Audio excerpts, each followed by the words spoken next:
Hi friends, welcome back to my YouTube channel. ಇದು Saturday vlog ಆಗಿರುತ್ತೆ. So ನಾನು ಇವತ್ತು ಮಧ್ಯಾಹ್ನ ಊಟಕ್ಕೆ ಬೆಂಡೆಕಾಯಿ ಪಲ್ಯ ಮಾಡ್ತಿದ್ದೀನಿ. ಬೆಂಡೆಕಾಯಿ ಪಲ್ಯ ಮತ್ತು ಚಪಾತಿ. ಸೊ ಒಂದು ಪ್ಯಾನ್ಗೆ ಸ್ವಲ್ಪ ಎಣ್ಣೆ ಹಾಕ್ಕೊಂಡಿದ್ದೀನಿ.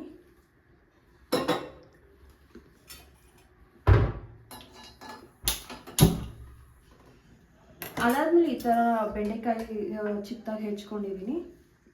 ಸೊ ಫ್ರೈ ಮಾಡೋಕ್ಕೂ ಈಸಿ ಆಗುತ್ತೆ ಅಂತ.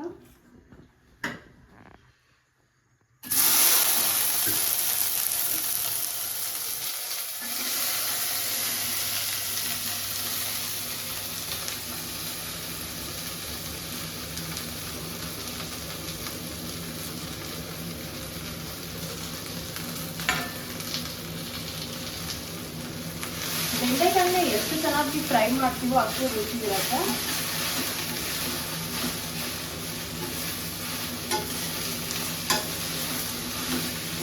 ನಮ್ಮ ತಾಯಿ ಮನೆ ಕಡೆ ಸ್ವಲ್ಪ ಬೆಂಡೆಕಾಯಿ ಗೊಜ್ಜು ಮಾಡ್ತಾರೆ. ಈ ಥರ ಪಲ್ಯ ಮಾಡೋದೇ ಇಲ್ಲ. ಇದು ನಮ್ಮ ಹಸ್ಬೆಂಡ್ ಮನೆ ಸೈಡಲ್ಲಿ ಜಾಸ್ತಿ ಮಾಡ್ತಾರೆ. ಸೊ ಈ ರೆಸಿಪಿ ನಂಗೆ ಹೇಳ್ಕೊಟ್ಟಿದ್ದು ನಮ್ಮ ಹಸ್ಬೆಂಡ್ ಅವರ ಅಕ್ಕ, ಅವ್ರ ದೊಡ್ಡಮ್ಮನ ಮಗಳು ಶಿಲ್ಪ ಅಂತ. ಒಂದ್ಸಲ ಹೀಗೆ ವೆಕೇಶನ್ಗೆ ನಮ್ಮ ಮನೆಗೆ ಬಂದಿದ್ದು. ಸೊ ಅವಾಗ ನನಗೆ ಈ ರೆಸಿಪಿ ಹೇಳ್ಕೊಟ್ಟು. ನಾನು ಫಸ್ಟ್ ಸಲ ಆ್ಯಕ್ಚುಲಿ ಒಂದು ಮದುವೆ ಹೋಟೆಲಲ್ಲಿ ಪಲ್ಯ ಅಂದ್ರೆ ನನಗೆ ಏನು ದಿನ ಅಷ್ಟೊಂದು ಪಲ್ಯ ಏನು ಮಾಡೋದು ಅಂತಲೇ ಗೊತ್ತಾಗ್ತಿರಲಿಲ್ಲ. ಬಿಕಾಸ್ ನಮ್ಮ ಸೈಡಲ್ಲೆಲ್ಲ ಎಲ್ಲ ತರಕಾರಿಗೂ ಸಾಂಬಾರು ಹಾಕಿ ಜಾಸ್ತಿ ಮಾಡ್ತೀವಿ. ಬಟ್ ಇವರು ಸಾಂಬಾರು ಏನು ಅಷ್ಟು ತರಕಾರಿ ಹಾಕಲ್ಲ, ಜಾಸ್ತಿ ತರಕಾರಿ ಪಲ್ಯ, ಕಾಳು ಪಲ್ಯ ಜಾಸ್ತಿ ಮಾಡ್ಕೊತಾರೆ. ನಮ್ಮ ಅತ್ತೆ ಮನೇಲಿ ಸ್ವಲ್ಪ ಕಾಳು ಪಲ್ಯ ನೋಡಿ. ಬಟ್ ಆದರೆ ನಾರ್ತ್ ಕರ್ನಾಟಕದಲ್ಲಿ ಸ್ವಲ್ಪ ಕಾಳು ಪಲ್ಯ ಮಿನಿಮಮ್ ಅಂದ್ರೂ ಒಂದು ಇದ್ದೇ ಇರುತ್ತೆ. ಒಂದು ತರಕಾರಿ ಪಲ್ಯ ಇಲ್ಲ ಒಂದು ಸೊಪ್ಪಿನ ಪಲ್ಯ, ಅದ್ರ ಜೊತೆ ಕಾಳು ಪಲ್ಯ. ಬಿಕಾಸ್ ಅಲ್ಲಿ ಜಾಸ್ತಿ ಕಾಳು ಬೆಳೆಯೋದ್ರಿಂದ ಸೊ ಕಾಳು ಪಲ್ಯ ಜಾಸ್ತಿ ಮಾಡ್ತಾರೆ. ಸೊ ಇದು ಚೆನ್ನಾಗಿ ಲೋಳಿ ಹೋಗೋ ತನಕ ಹುರಿಬೇಕು. ಸೊ ಈ ಥರ ಬರುತ್ತಲ್ಲ, ಲೋಳಿ ಹೋಗೋ ತನಕ ಹುರಿಬೇಕು.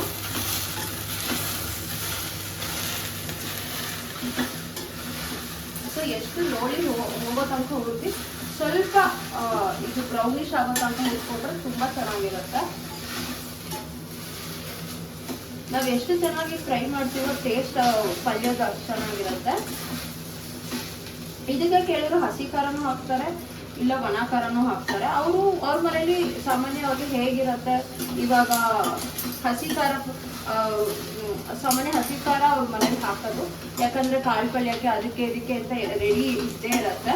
ಇಲ್ಲ ಹಸಿ ಖಾರ ಇಲ್ಲ ಅಂದ್ರೆ ಒಣ ಖಾರ ಹಾಕಿರ್ತಾರೆ. ಬೆಂಡೆಕಾಯಿ ಪಲ್ಯದಲ್ಲಿ ಅಥವಾ ಬೆಂಡೆಕಾಯಿ ನೀವು ಏನೇ ಡಿಶ್ ಮಾಡಿದ್ರು ಮೇನ್ ಅಂದ್ರೆ ಲೋಳಿ ಹೋಗೋದು.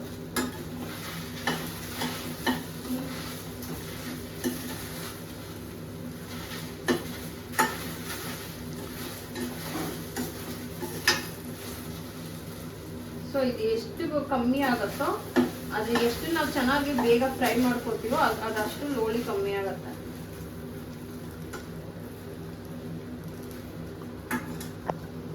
ಸೊ ಈ ತರ ಫ್ರೈ ಮಾಡಿ ಪಲ್ಯ ಮಾಡೋದು ಒಂದು. ಇಲ್ಲಾಂದ್ರೆ ಸ್ವಲ್ಪ ಶಾಲೋ ಫ್ರೈ ಮಾಡಿ ಉದ್ದನೆ ಬೆಂಡೆಕಾಯಿ ಇರುತ್ತಲ್ಲ, ಉದ್ದನೆ ಬೆಂಡೆಕಾಯಿಗೆ ಮಧ್ಯದಲ್ಲಿ ಸಿಹಿ ಉಪ್ಪು ಖಾರ ಹಾಕಿ ಮಾಡೋದು ಜಾಸ್ತಿ. ಅದು ಈ ತರ ಅನ್ನ ಸಾಂಬಾರ್ಗೆ ಅಥವಾ ಸೈಡ್ ಆಗಿ ಹಾಗೆ ತಿನ್ನೋಕ್ಕೆ ನಮ್ಮ ಹಸ್ಬೆಂಡ್ ಅದು ತುಂಬಾ ಇಷ್ಟ, ಬೆಂಡೆಕಾಯಿ ಫ್ರೈ. ಸಾಮಾನ್ಯ ಬೆಂಡೆಕಾಯಿ ಪಲ್ಯಕ್ಕಿಂತ ಅವ್ರು ಫ್ರೈಯೇ ಜಾಸ್ತಿ ಇಷ್ಟಪಡ್ತಾರೆ. ಬಟ್ ಆದ್ರೆ ಫ್ರೈ ಆದ್ರೆ ನನ್ನ ಮಗ ತಿನ್ನೋಕ್ಕಾಗಲ್ಲ. ಈ ತರ ಪಲ್ಯ ಮಾಡಿದ್ರೆ ಅವನು ಜಾಸ್ತಿ ತಿಂತಾನೆ. ಬಿಕಾಸ್ ಫ್ರೈ ಅಂದ್ರೆ ಉಂಟುಕಿರೋದಲ್ಲ, ಅವನು ಅಷ್ಟು ಈಸಿಯಾಗಿ ಕಚ್ಚಕ್ಕಾಗಲ್ಲ. ಸೊ ಅದಕ್ಕೋಸ್ಕರ ನಾನು ಇವತ್ತು ಬೆಂಡೆಕಾಯಿ ಪಲ್ಯ ಮಾಡೋಣ. ಹೇಗಿದ್ರು ನಾನು ಬೆಂಡೆಕಾಯಿ ಪಲ್ಯ ಮಾಡಿ ಸುಮಾರು ದಿವಸ ಆಯಿತು.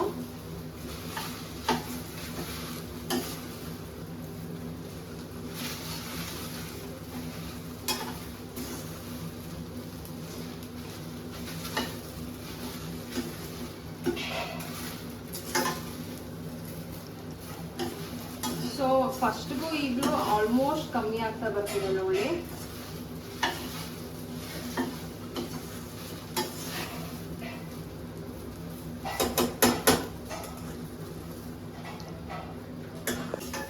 ಸೊ ಶಿಲ್ಪಕನ ಮನೇಲಿ ಇದು ರೆಗ್ಯುಲರ್ ಆಗಿ ಮಾಡ್ತಿರ್ತಾರೆ ಅಂತ. ಅವ್ರ ಮಗು ಪೂಜಾ ಬೆಂಡೆಕಾಯಿ ಪಲ್ಯ ಅಂದ್ರೆ ನಂಗೆ ತುಂಬಾ ಇಷ್ಟ ಅಂತ ಹೇಳ್ತಾರೆ.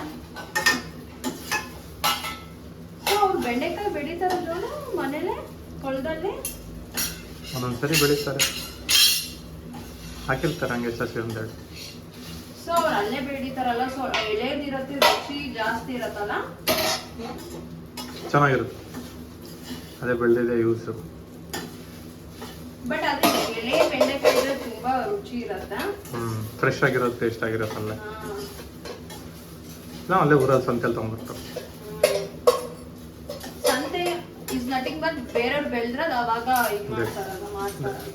ವೆಹಿಕಲ್ ಒಂದ್ಸರಿ ತೊಗೊಂಬಂದು ಮಾರುತ್ತಾರೆ, ಅದು ಸಂತೆ. ಹಳ್ಳಿಲಿ ನಾರ್ಮಲ್ ಆಗಿ ಸಂತೆನೆ ಅನ್ನೋದು. ನಾವಾದ್ರೆ ಇಲ್ಲಿ ಮಾರ್ಕೆಟಲ್ಲಿ ತೊಗೊಂಡ್ಬರ್ತೀವಿ. ಈ ತರ ಮಾರ್ಕೆಟ್ ಕಾನ್ಸೆಪ್ಟ್ ಇರಲ್ವಾ? ಡೈಲಿ ಇರಲ್ಲ, ವಾರಕ್ಕೆ ಒಂದ್ಸರಿ. ಯಾಕಂದ್ರೆ ಹಳ್ಳಿ ಅಲ್ವಾ, ವಾರಕ್ಕೆ ಒಂದೇ ಸರಿ ಜನ ಬರ್ತಾರೆ, ದಿನ ಬರಲ್ಲ. ಆಕ್ಚುಲಿ ನಮ್ಗೆ ಹಳ್ಳಿ ಹೆಂಗಿರತ್ತೆ ಅಂತ ಗೊತ್ತಾಗಿದೆ ನಮ್ಮ ಹಸ್ಬೆಂಡ್ ಮದ್ವೆ ಆದ್ಮೇಲೆ. ಬಿಕಾಸ್ ನಮ್ಮ ಸೈಡಲ್ಲೆಲ್ಲ ಬ್ಯಾಂಗ್ಳೂರ್ ಜಾಸ್ತಿ, ಇನ್ನು ನಮ್ಮ ಮಮ್ಮಿ ಸೈಡ್ ಇದ್ದಿದ್ದೆಲ್ಲ ಕನಕಪುರ ಮತ್ತೆ ಮೈಸೂರೇ. ಸೊ ಅಷ್ಟೇ ಹಳ್ಳಿ ಇದ್ದಿರ್ಲಿಲ್ಲ. ಸೊ ನಮ್ಮ ಹಸ್ಬೆಂಡ್ ಮದ್ವೆ ಆದಾಗಲೇ ಫಸ್ಟ್ ಹೋಗಿದ್ದು ಹೆಬ್ಬಳ್ಳಿಗೆ. ಅದೇನು ಒಂದ್ ದಿವಸ ಇದ್ವಿ, ಒಂದ್ ದಿವಸನೆಲ್ಲ ಹಿಂಗೋಗಿ ಹಿಂಗ್ ಬಂದ್ವಿ. ಬಟ್ ಪ್ರಾಪರ್ ಅಂದ್ರೆ ನೆಲಗಲ್ಲಲ್ಲಿ ಇದ್ದಿದ್ದೆ. ಪ್ರಾಪರ್ ಹಳ್ಳಿ ಮನೆ, ಹಳ್ಳಿ ಇದು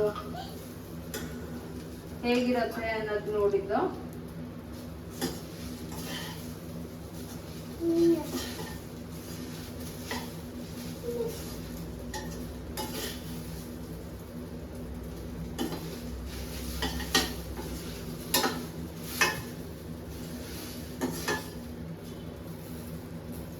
ಸೊ ನೋಡಿ ಫ್ರೆಂಡ್ಸ್, ಇಷ್ಟ ಆಗಿದೆ. ಇನ್ನೊಂದು 2 ಮಿನಿಟ್ಸ್ ಫ್ರೈ ಮಾಡ್ಕೊಂಡ್ರೆ ಸೊ ಇದು ಡನ್. ಸೊ ಇದೇನೇನು ಬ್ಲ್ಯಾಕ್ ಆಗಿದೆ ಅದೆಲ್ಲ ಸೀದಿದಲ್ಲ, ಲೋಲಿ ಇದಾಗಿರೋದು. ಸೊ ತಿಕ್ ಪಾತ್ರೆ ಇದ್ರೆ ಹಿಂಗಾಗಲ್ಲ, ಸ್ವಲ್ಪ ಇದು ಥಿಕ್ನೆಸ್ ಕಮ್ಮಿ ಇರೋದು ಬಾಂಡ್ಲಿ. ಸೊ ಅದಕ್ಕೆ ನಾನು ಇದು ಫ್ರೈಗೆ ಅಷ್ಟೇ ಯೂಸ್ ಮಾಡ್ತಿದ್ದೀನಿ. ಬಾಂಡ್ಲಿ ಹೇಳು, ಹೋದ್ ಸರಿ ತೊಗೊಂಡಲ್ಲ ಅಂಗಡಿ, ಇದೆಲ್ಲ ಡೀಟೇಲ್ಸ್ ಎಲ್ಲ ಕೊಡು, ಬೇಕಿದ್ರೆ ಹೋಗ್ತಾ ಬರ್ತಾರೆ. ಹಾಂ, ಆ್ಯಕ್ಚುಲಿ ನಾನು ಎಲ್ಲಿ ಯಾರು ರೋಡ್ರಿ ಅದು SP ರೋಡಾ? ಹಾಂ, SP ರೋಡಲ್ಲಿ ನಾನು ಕೆಲವು ಬಾಂಡ್ಲಿ ನಮ್ಮ ಮನೆಗೆ ಶಾಪ್ ಮಾಡಿದ್ದೆ. ಸೊ ಅದ್ರ ಡೀಟೇಲ್ಸ್ನು ಮತ್ತೆ ಅದನ್ನ ಬ್ಲಾಗಲ್ಲಿ ನಾನು ಇದು ಮಾಡ್ತೀನಿ, ಅಟ್ಯಾಚ್ ಮಾಡ್ತೀನಿ. ಹೋಲ್ಸೇಲ್ ಪ್ರೈಸ್ ಚೆನ್ನಾಗಿತ್ತು. ಹೋಲ್ಸೇಲ್ ಪ್ರೈಸಲ್ಲಿ ಆ್ಯಕ್ಚುಲಿ ಚೆನ್ನಾಗಿತ್ತು. ಶಾಪ್ ಹೆಸರೇನು ಮತ್ತೆ ತುಂಬಾ ಈಗ ನಾವೇನು ಅನ್ಕೋತೀವಿ, SP ರೋಡ್ ಚಿಕ್ಕಪೇಟೆ ಅಂದರೆ ತುಂಬಾ ಸಂದಿಲೆಲ್ಲ ಹೋಗ್ಬೇಕು ಆಗಲ್ಲ ಅನ್ಕೋತೀವಿ. ಬಟ್ ಆದ್ರೆ ಇದು ಸರ್ಕಲ್ಗಿಂತ 1-2 ಮಿನಿಟ್ಸ್ ವಾಕ್ ಇತ್ತು ಅಷ್ಟೇ. ಅವರು ಇದನ್ನು ಕಳಿಸ್ತಾರೆ, ಮನೆಗೆ ಕಳಿಸ್ತಾರೆ. ಇಲ್ಲ ನಮ್ಗೆ ಹೋಗಕ್ ಆಗಲ್ಲ ಅಂದ್ರೆ ನೀವು ಆನ್ಲೈನ್ ಅಲ್ಲಿ ಅವ್ರ ಜೊತೆ ಶಾಪ್ ಮಾಡಿ ಅವರು ನಿಮ್ಗೆ ಪೋರ್ಟ್ರಲ್ಲಿ ಇದು ಮಾಡ್ತಾರೆ. ಸೊ ನೀವು ಸ್ವಲ್ಪ ಬಲ್ಕ್ ಆಗಿ ಏನೋ ಜಾಸ್ತಿ ಅಮೌಂಟಿಂಗ್ ತಗೊಂಡ್ರೆ ಹಾಫ್ ಪೋರ್ಟರ್ ಅವ್ರು ಪೇ ಮಾಡ್ತಾರೆ, ಇನ್ನು ಹಾಫ್ ನೀವು ಪೇ ಮಾಡ್ಬೇಕಾಗತ್ತೆ. ಬಟ್ ಅಂಗಡಿ ನಮ್ಗೆ ಏನ್ ಅನ್ಸಿದ್ದು ಅಂದ್ರೆ ಎಲ್ಲ ಇತ್ತು, ಬಟ್ ಅದ್ರ ಸೌಟ್ಗೆಲ್ಲ ಅಷ್ಟು ವೆರೈಟೀಸ್ ಇಲ್ಲ.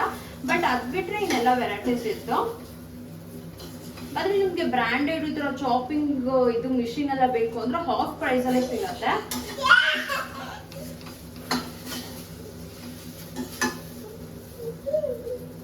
ಸ್ವಲ್ಪ ಈ ಬೆಂಡೆಕಾಯಿ ಪಲ್ಯದಲ್ಲಿ ಏನಿದು ಅಂದ್ರೆ ಫ್ರೈ ಮಾಡೋದೇ ಒಂದಿತ್ತು, ಜಾಸ್ತಿ ಟೈಮ್ ಕನ್ಸ್ಯೂಮಿಂಗ್ ಇರತ್ತೆ. ನಾವೇನಾದ್ರೂ ಸ್ವಲ್ಪ ಬೇಜಾರ್ ಮಾಡ್ಕೊಂಡು ನಿಲ್ಸ್ಬಿಟ್ರೆ ಇಲ್ಲಿ ಹೋಳಿದ್ದಂಗೆ ನಾವು ಪಲ್ಯ ಮಾಡಿದ್ರೆ ಅಷ್ಟು ಚೆನ್ನಾಗಿರಲ್ಲ. ಇಲ್ಲ ಬಟ್ ಖಾಲಿ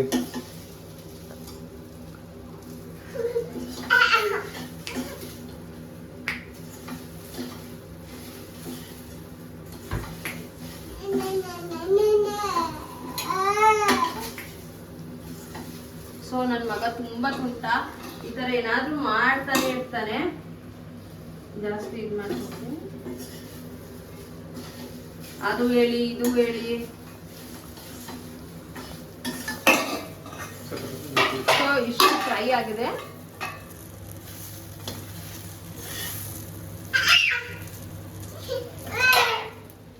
ಸೊ ಅದನ್ನ ನೀಟಾಗಿ ಫ್ರೈ ಮಾಡೋದನ್ನ ನಾನು ಬೇರೆ ಬಾಂಡ್ಲಿನೇ ತಗೊಂಡಿದ್ದೀನಿ ಪಲ್ಯ ಮಾಡಕ್ಕೆ. ಇಲ್ಲ ನೀವು ಅದೇನ ಬಾಂಡ್ಲಿನೂ ಯೂಸ್ ಮಾಡ್ಕೋಬಹುದು. ಏನ್ ಫ್ರೈ ಮಾಡಿದಿರ ಅದನ್ನ ಒಂದು ಪ್ಲೇಟ್ ಹಾಕಿ ಎತ್ತಿಕ್ಕೆ. ಸೊ ನಾನಿಲ್ಲಿ ಒಂದು ಬಾಂಡ್ಲಿಗೆ ಎಣ್ಣೆ ಹಾಕಿದ್ದೀನಿ, ಅದಾದ್ಮೇಲೆ ನಾನು ಸಾಸಿವೆ ಜೀರಿಗೆ ಹಾಕೋತಿದ್ದೀನಿ.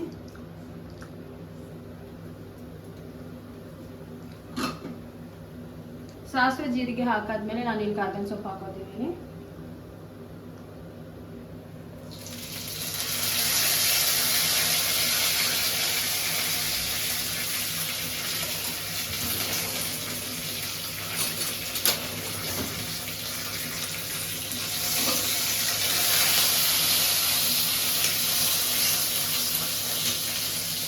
ಅದಾದ್ಮೇಲೆ ಈರುಳ್ಳಿ ಹಾಕೋತಿದ್ದೀವಿ. ನೀವು ಆ್ಯಕ್ಚುಲಿ ಈರುಳ್ಳಿ ಕೆಲವು ತಿನ್ನಲ್ಲ ಅಂದರೆ ಇದನ್ನು ಸ್ಕಿಪ್ಪು ಮಾಡ್ಕೋಬೋದು.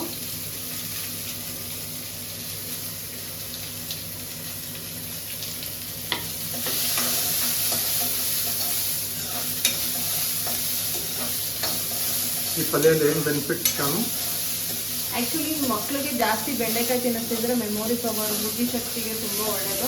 ಇವನ್ ಪ್ರೆಗ್ನೆಂಟ್ ಇದ್ದಾಗೂ ಕೆಲವರು ತಿಂತಾರೆ, ಯಾಕಂದರೆ ಮಗುಗೂ ಇದಾಗತ್ತೆ ಅಂತ. ಬಟ್ ಕೆಲವರು ಪ್ರೆಗ್ನೆಂಟ್ ಇದ್ದಾಗ ತಿನ್ನಲ್ಲ, ಯಾಕಂದರೆ ಲೋಳಿರತ್ತೆ, ಮಗುಗೆ ಕಳಿಸುತ್ತೆ ಅಂತ. ಬಟ್ ಆ್ಯಕ್ಚುಲಿ ಅದೇನಿಲ್ಲ, ಪ್ರೆಗ್ನೆಂಟ್ ಇದ್ದಾಗಲಿಂದ ತಿನ್ಸಿದ್ರೆ ತುಂಬ ಮಕ್ಕಳು ಮೆಮೊರಿ ಪವರ್ ಇನ್ಕ್ರೀಸ್ ಆಗುತ್ತೆ.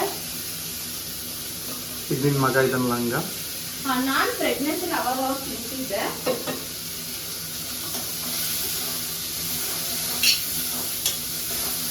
ಅವನು ಆಲ್ರೆಡಿ ನೋಡಿ ಇಲ್ಲಿ ಇದು ಮುಚ್ಚಕ್ಕೆ ನನಗೆ ಇದನ್ನ ತಗೊಂಬಂದು ಕೊಡ್ತಿದ್ದಾನೆ. ಅವನಿಗೆ ಯಾವ ಟೈಮಲ್ಲಿ ಏನೇನು ತರಬೇಕು, ಏನೇನು ಕೊಡಬೇಕು ಅಂತ ಇದು ನೋಡ್ಕೊಂಡ್ಬಿಟ್ಟಿರ್ತಾರೆ.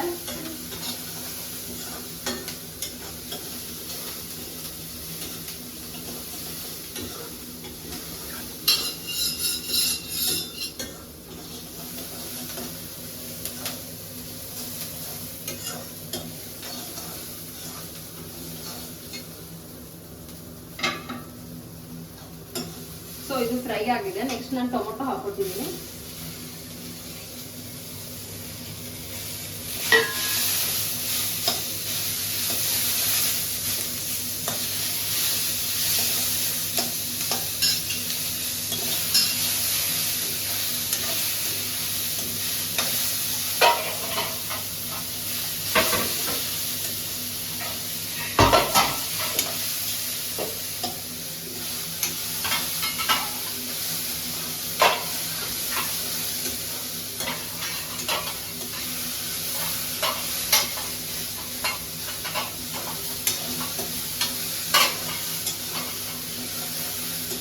ಆ್ಯಕ್ಚುಲಿ ನಮ್ಮನೆ ಅಂದರೆ ನಾನೊಂದು ಸ್ವಲ್ಪ ಮಾಡಿ ಅಭ್ಯಾಸ ಪಾತ್ರೆ ಆಯಿತು.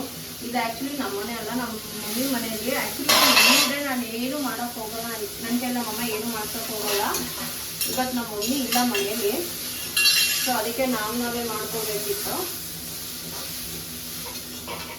ಆ್ಯಕ್ಚುಲಿ ಫ್ರೆಂಡ್ಸ್, ನಮ್ಮ ಮಮ್ಮಿ ಇದ್ರೆ ಇದಕ್ಕಿಂತ ತುಂಬ ಕ್ಲೀನಾಗಿ ಇಟ್ಟಿರ್ತಾರೆ, ಒಂದು ಐಟಮ್ ಆಚೆ ಬರೋಲ್ಲ.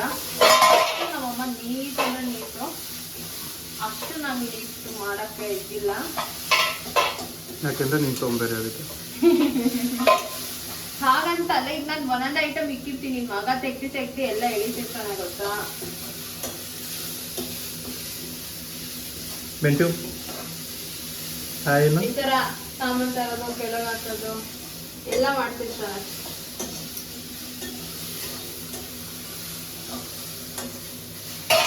ಸೊ ಅದಾದ್ಮೇಲೆ ಸ್ವಲ್ಪ ಉಪ್ಪು ಹಾಕೋತೀನಿ.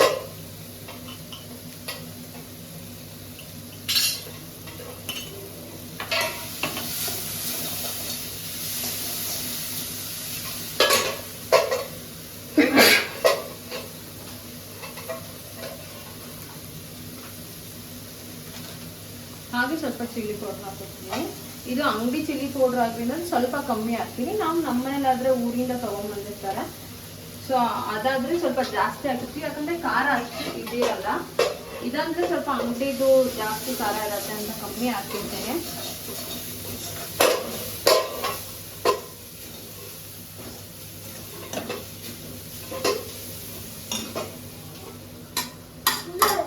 ಆಮೇಲೆ ನಾನು ಈಗ ಫ್ರೈ ಮಾಡಿದ್ನಲ್ಲ ಅದನ್ನು ಮಿಕ್ಸ್ ಮಾಡ್ಕೊತೀನಿ.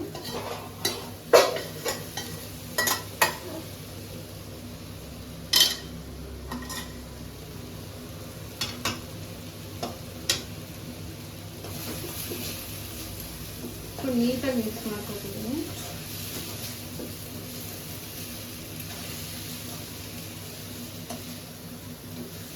ಆಗ ಸ್ವಲ್ಪ ಉಪ್ಪು ಹಾಕ್ತಿದ್ವಿ, ಬಟ್ ಈಗ ಫುಲ್ ಬೆಂಡೆಕಾಯಿಗೂ ಸೇರಿಸಿ ಉಪ್ಪು ಹಾಕ್ತೀವಿ.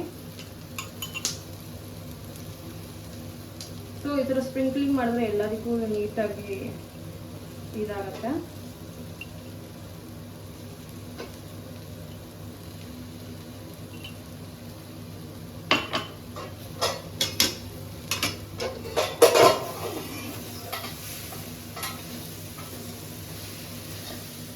ಈಗ ನಾವೇನು ಇದು ಚಿಲ್ಲಿ ಪೌಡರ್ ಹಾಕೋದು, ಅದ್ಮೇಲೆ ಚಿಲ್ಲಿ ಪೌಡರ್ ಬೇಡ ಅಂದರೆ ಈ ಹಸಿಮೆಣಸಿನ್ಕಾಯಿ ಪೇಸ್ಟ್ ಮಾಡ್ಕೋತಾರಲ್ಲ ಸಾಮಾನ್ಯ ಉತ್ತರ ಕರ್ನಾಟಕದಲ್ಲಿ, ಹಸಿಮೆಣಸಿನ್ಕಾಯಿ, ಬೆಳ್ಳುಳ್ಳಿ, ಜೀರಿಗೆ ಮತ್ತು ಕರಿಬೇವು ಸೊಪ್ಪು ಅದನ್ನು ನೀವು ಆ್ಯಡ್ ಮಾಡ್ಕೋಬೋದು. ಅದು ಒಂಥರ ಟೇಸ್ಟ್ ಚೆನ್ನಾಗಿರುತ್ತೆ. ಅವ್ರ ಮೇಲೆ ಸಾಮಾನ್ಯವಾಗಿ ಎಲ್ಲ ಪಲ್ಯಕ್ಕೆ ಬೇರೆದಕ್ಕೆ ಎಲ್ಲ ಮಾಡ್ಕೊತಿರ್ತಾರಲ್ಲ, ಸೊ ಅವಾಗ ಅದು ಏನಾದರೂ ಇದ್ರೆ ಅದ್ರ ಹಸಿದು ಹಾಕೋತಾರೆ, ಇಲ್ಲ ಅಂದ್ರೆ ಒಣದ್ ಹಾಕೊಂಡಿರ್ತಾರೆ.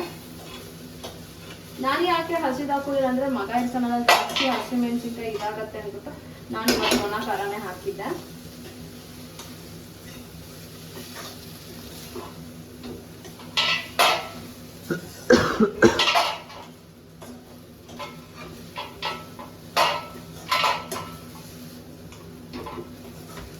ಸೊ ಇದು ಆಲ್ಮೋಸ್ಟ್ ಪಲ್ಯ ರೆಡಿ ಆಗಿದೆ. ಸೊ ಲಾಸ್ಟ್ ಅಲ್ಲಿ ಸ್ವಲ್ಪ ಕೊತ್ತಂಬರಿ ಸೊಪ್ಪು ಹಾಕಿ 1-2 ಮಿನಿಟ್ಸ್ ಲಿಡ್ ಕ್ಲೋಸ್ ಮಾಡಿದ್ರೆ ಈ ಪಲ್ಯ ರೆಡಿ. 2 ಮಿನಿಟ್ಸ್ ಲಿಡ್ ಕ್ಲೋಸ್ ಮಾಡ್ತೀನಿ, ಅದಾದ್ಮೇಲೆ ಆಫ್ ಮಾಡಿದ್ರೆ ಪಲ್ಯ ರೆಡಿ.